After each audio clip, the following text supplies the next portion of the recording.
가끔 그런 생각이 들어요. 모두가 숨을 죽인 채 위기를 마주하고 있는 공간에 들어섰는데도 이상하리만큼 담담한 얼굴을 하고 있는 사람들. 마치 지금보다 훨씬 더 불확실한 시간을 이미 지나온 사람처럼 보일 때가 있죠. 흥미로운 건 그들 중 많은 이들이 지금처럼 안전하고 편리한 시대가 아니라 세상이 늘 어딘가 불안정하던 시절에 자랐다는 사실이에요. 뉴스에서는 세계 곳곳에 긴장이 흘러나왔고 경제는 흔들렸고 사회는 빠르게 방향을 바꾸곤 했죠.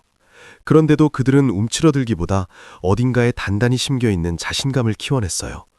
저는 그것이 단순한 낙관이라고 생각하지 않아요. 그건 오히려 그 시절의 문화가 반복해서 들려주던 메시지와 닿아 있었던 것 같아요. 음악과 영화, 대중문화 속 이야기들은 늘 고난을 건너 끝내 도착하는 사람들의 여정을 그려냈죠. 어린 시절 내내 그런 이야기들 속에서 숨쉬다 보면 마음 어딘가에 이런 문장이 자연스럽게 자리 잡게 되는 것 같아요. 세상은 거칠 수 있어도 나는 끝까지 가볼 수 있다. 그 믿음이 언제나 현실과 정확히 맞아떨어지지는 않지만 적어도 쉽게 무너지지 않게 받쳐주는 보이지 않는 쿠션이 되어주었죠. 지금처럼 나쁜 소식이 매 순간 밀려오고 비교가 일상이 된 시대에는 그런 완충장치가 좀처럼 보이지 않는다는 생각도 들고요. 또 하나 눈에 띄는 건 그들이 끊임없는 관리 속에서 자라지 않았다는 점이에요. 스스로 집문을 열고 들어가고 간단한 간식을 챙기고 부모가 돌아오기 전까지 몇 시간을 어떻게 보낼지 스스로 정하던 날들. 누군가가 15분마다 숙제를 확인하지 않았고 알림이 계속 울리지도 않았죠. 그렇게 일찍부터 혼자 시간을 건너다 보면 안쪽 어딘가에 작은 나침반 같은 게 생겨나요. 지금 내가 가는 방향이 맞는지 매번 누군가의 확인을 기다리지 않게 되죠. 직접 해보고 어설프게 실패도 해보고 다시 고쳐보는 과정이 자연스럽게 쌓입니다. 물론 그 안에는 어처구니 없는 실수도 있었고 조금은 아픈 경험도 있었겠죠. 하지만 대신 남은 건 스스로 결정을 내려야 하는 순간에도 크게 흔들리지 않는 감각이었을 거예요. 요즘은 즉각적인 반응이 없으면 금세 길을 잃은 듯한 기분에 빠지기 쉬운데 그 차이는 지능의 문제가 아니라 성장의 결이 달랐기 때문이 아닐까 생각하게 됩니다. 아무도 간섭하지 않던 길고 긴 오후를 지나온 사람은 빈 시간을 불안으로 채우기보다 행동으로 메우는 법을 배웠으니까요. 물론 어느 세대도 완벽하다고 말할 수는 없어요. 각자의 그림자가 있고 각자의 상처가 있겠죠. 다만 자극이 넘치지 않던 환경과 감정을 다루는 힘 사이에는 분명 어떤 연결이 있어 보입니다. 보상이 바로 오지 않고 즐거움이 조금은 늦게 도착하던 시간들 속에서 뇌는 기다림을 견디는 법을 배워왔을 테니까요. 그래서인지 그들 중 많은 이들은 빠른 만족을 부추기는 기술의 흐름 속에서도 완전히 휩쓸리지는 않는 듯 보입니다. 유혹을 느끼지 않는다는 뜻은 아니에요. 다만 기다려본 기억이 몸에 남아있는 거죠. 무언가를 고대하던 감각을 알고 그 시간이 자신을 무너뜨리지는 않는다는 것도 알고 있는 사람들. 어쩌면 그 조용한 확신이 모든 차이의 시작이었을지도 모르겠습니다. 세상이 어떤 모습으로 바뀌더라도 결국은 자기 발로 서 있을 수 있다는, 말로 크게 드러내지 않아도 사라지지 않는 믿음 말이에요. 사람들이 잘 말하지 않는 한 가지가 있어요. 중독되도록 설계되지 않은 세상에서 자라면 보상이라는 것과 맺는 관계 자체가 달라진다는 점이에요. 예전에는 게임 하나를 하려면 일주일 내내 용돈을 아껴야 했고, 좋아하는 노래를 제대로 듣고 싶으면 라디오 앞에 앉아 방송 시간을 기다리며 녹음 버튼 위에 손을 올려두곤 했죠. 보고 싶은 영화를 보려면 비디오 가게까지 걸어가야 했고, 이미 누군가 빌려갔다면 그냥 돌아서야 했어요. 모든 경험에는 작은 마찰이 있었죠. 그리고 바로 그 마찰이 노력과 보상이 서로 이어져 있다는 감각을 자연스럽게 가르쳐 주었던 것 같아요. 이건 단순한 습관의 문제가 아니라 신경계가 길들여지는 방식과도 닿아 있다고 생각해요. 기다림에 익숙해진 뇌는 충동을 다루는 법을 배웁니다. 잠깐의 불편함이 위험 신호가 아니라 원하는 곳으로 가는 과정 중 하나라는 걸 알게 되죠. 반대로 손가락 한 번의 터치로 모든 것이 해결되는 환경에서는 지연을 견디는 힘이 조금씩 달아갑니다. 영상이 몇 초만 늦게 떠도 괜히 초조해지고 게시물의 반응이 기대만큼 오지 않으면 마음이 가라앉죠. 감정이 점점 즉각적인 피드백에 기대게 됩니다. 작은 즐거움 하나를 위해 공을 들이던 시간을 살아본 사람들은 조용한 이점을 가지고 있어요. 끊임없는 자극이 없다고 해서 쉽게 공허해지지 않습니다. 이미 한때의 고요를 견뎌본 적이 있으니까요. 5분마다 휴대폰을 확인하지 않아도 가만히 앉아 있을 수 있고 아무 일도 일어나지 않는 시간 속에서도 스스로를 잃지 않죠. 사소해 보일지 모르지만 주의력이 끊임없이 소비되는 시대에 집중을 지켜낸다는 건 일종의 힘처럼 느껴집니다. 저는 왜 어떤 사람들은 두꺼운 책을 몇 시간이고 읽어내려 가면서도 쉽게 지치지 않는지 궁금했던 적이 있어요. 그 차이가 꼭 지적인 능력 때문만은 아닐지도 모른다는 생각이 들었습니다. 어린 시절부터 반복된 훈련, 이를테면 복잡한 장난감을 끝까지 조립해보거나 정해진 시간에 방송되는 프로그램을 기다리며 자리를 지키는 경험들. 그런 시간들이 한 경험 안에 머무는 힘을 길러주지 않았을까요? 계속해서 새로운 것을 찾기보다 지금 손에 쥔 것을 끝까지 따라가 보는 태도 말이에요. 아이러니하게도 현대사회는 속도를 찬양하지만 그 속에서 견디는 힘은 점점 약해지는 것처럼 보입니다. 기다림에 익숙하지 않으면 작은 지연도 실패처럼 느껴질 수 있으니까요. 반면 조금 느린 리듬을 겪어본 사람들은 늦어짐을 여정의 일부로 받아들이는 경향이 있습니다. 그들이 더 뛰어나다는 뜻은 아니에요. 기술의 흐름에서 완전히 자유롭다는 것도 아니고요. 다만 기쁨이 곧바로 도착하지 않던 시절을 몸으로 기억하고 있을 뿐이죠. 그 기억은 작은 닷처럼 남아 있습니다. 디지털 시대의 파도가 거세게 밀려와도 완전히 휩쓸려가지 않도록 붙잡아주는 무언가. 그래서 조금은 덜 흔들리며 자기 자리로 돌아올 수 있는 힘이 되어주는 것 같습니다. 보상에 대한 기다림 말고도 잘 이야기되지 않지만 어쩌면 더 깊은 부분이 하나 있어요. 바로 물리적인 세계와 맺는 관계입니다. 모든 것이 손에 잡히던 시절에 자라면 주변 환경과 직접 부딪힐 수밖에 없었죠. 자전거 체인이 빠지면 거꾸로 세워두고 손에 기름을 묻혀가며 어떻게든 다시 끼워 넣어야 했고, 길을 잃으면 모르는 사람에게 물어보거나 종이 지도를 펼쳐 방향을 짚어야 했습니다. 아끼던 물건을 떨어뜨려 망가뜨리면 그것이 사라졌다는 사실을 그대로 받아들여야 했죠. 클릭 한 번으로 되돌릴 수 있는 일이 아니었으니까요. 그런 아주 현실적인 마찰들이 묘한 자신감을 만들어냈던 것 같아요. 누군가의 칭찬으로 생기는 자신감이 아니라 손으로 만지고 눈으로 확인하며 몸으로 해결해본 경험에서 오는 감각이었죠. 문이 고장나 끼익거리면 직접 나사를 조여보고, 길을 헤매는 여행지에서 GPS 없이 방향을 찾아본 기억. 그런 순간들이 쌓이면서 뇌 어딘가에 조용한 문장이 남습니다. 어떻게든 해낼 수 있다. 크지 않은 목소리지만 쉽게 지워지지 않는 문장이죠. 그래서 어른이 되어 일이나 가족 문제로 흔들릴 때도 그때의 몸의 기억이 가만히 떠오르는 것 같아요. 덜 무서워서가 아니라 문제라는 건 하나씩 풀어갈 수 있는 것이라는 감각을 이미 알고 있기 때문이에요.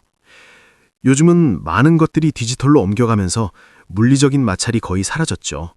두툼한 서류찰 대신 한 번에 지워질 수 있는 파일이 남고, 관계 역시 버튼 하나로 끊어낼 수 있습니다. 돈조차 눈에 보이지 않는 숫자가 되었고요. 편리함은 분명 속도를 가져왔지만 동시에 무게감을 덜어냈습니다. 손으로 느껴지는 결과가 줄어들수록 행동의 영향도 가볍게 여겨지기 쉬워지는 것 같아요. 무게가 있던 세계에서 자란 사람들은 그래서인지 조금 더 현실적인 직감을 지니고 있습니다.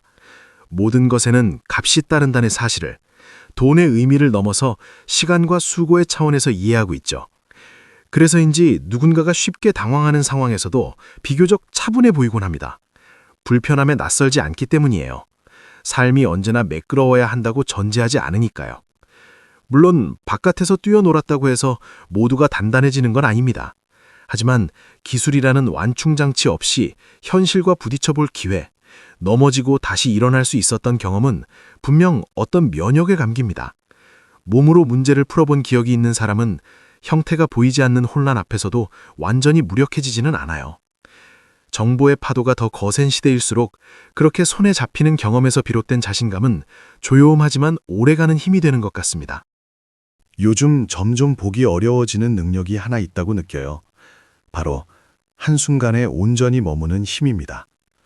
카메라도 없고 SNS도 없고 이 장면을 누군가에게 보여주기 위해 기록해야 한다는 생각조차 없던 어느 오후를 떠올려 보면 어때요?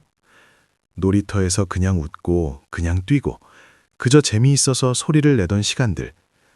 그 기억은 어디 클라우드에 저장되지 않고 오직 자기 안에만 남아 있었죠. 경험이 즉시 공유되지 않을 때 그것은 조금 더 천천히 가라앉고 조금 더 깊게 스며들 수 있었던 것 같아요. 모든 것이 컨텐츠가 되기 전의 시절에 자랐다는 건 생각보다 큰 차이를 남깁니다. 늘 누군가의 시선을 의식하지 않아도 되었기에 스스로에 대한 감각이 공개적인 반응에 덜 기대게 되었죠. 즐겁다는 걸 증명할 필요 없이 그저 즐거우면 충분했던 시간. 단순한 이야기처럼 들리지만 무엇이든 올려야만 완성되는 것처럼 느껴지는 시대에는 그 자체로 하나의 자유처럼 느껴집니다. 깊이 집중하는 힘도 거기에서 자라났을지 몰라요. 몇 분마다 화면이 켜지지 않으면 생각은 더 멀리 흘러갈 수 있습니다. 한 가지 놀이에 몇 시간이고 빠져들고 두꺼운 소설을 읽다 시간 가는 줄 모르고 그저 비오는 창밖을 오래 바라보는 일. 그런 고요는 낭비가 아니라 상상력이 자라는 자리였죠. 지루함을 달래줄 화면이 없던 아이들은 결국 스스로 무언가를 만들어내야 했고 그 과정에서 자기만의 즐거움을 찾는 법을 배웠습니다. 기술이 나쁘다고 말하고 싶은 건 아니에요. 우리는 이전에는 상상하지 못했던 연결과 기회를 얻었으니까요. 다만 모든 순간이 보여주기 위한 장면이 될 수 있는 환경에서는 살아가는 것과 살아가는 모습을 연출하는 것 사이의 경계가 조금씩 흐려지는 것 같아요. 늘 관찰되지 않던 어린 시절을 보낸 사람들은 먼저 경험하고 나중에 생각하며 굳이 필요하다면 그때 가서 나누는 순서에 익숙합니다. 이 차이는 기억을 쌓는 방식에도 이어집니다. 직접 느낀 감정 위에 쌓인 기억은 보정된 이미지 위에 얹힌 기억보다 더 선명하게 남는 법이죠.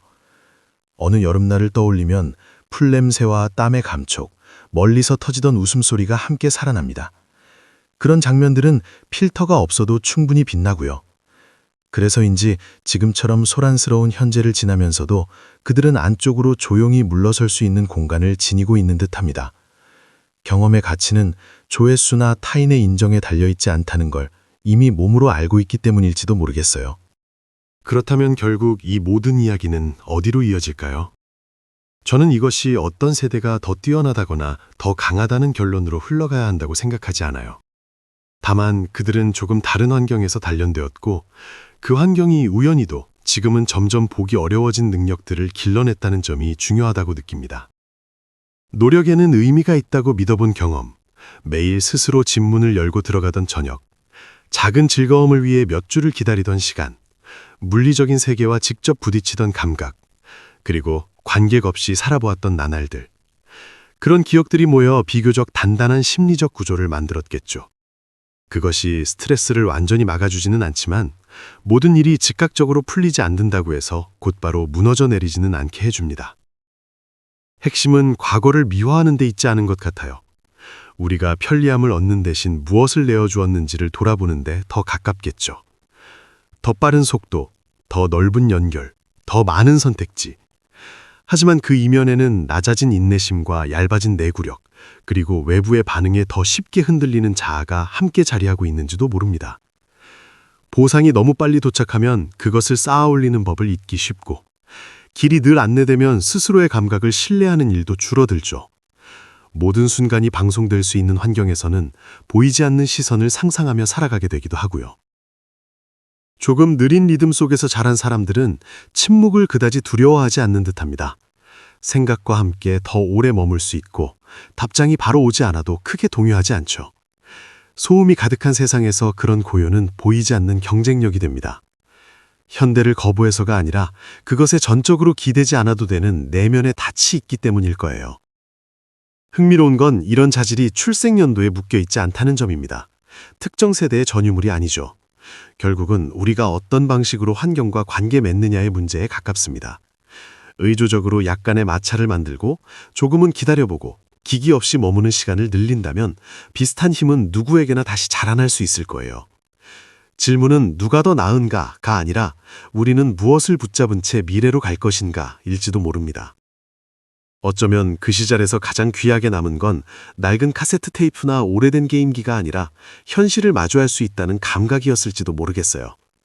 스스로 해낼 수 있다는 믿음이 있을 때 변화는 두려움의 대상만은 아니게 됩니다. 매일같이 세상이 달라지는 지금, 자립하는 힘과 기다릴 줄 아는 태도, 그리고 조용히 자신을 신뢰하는 감각은 다시 길러볼 만한 가장 값진 자산인지도 모르겠습니다.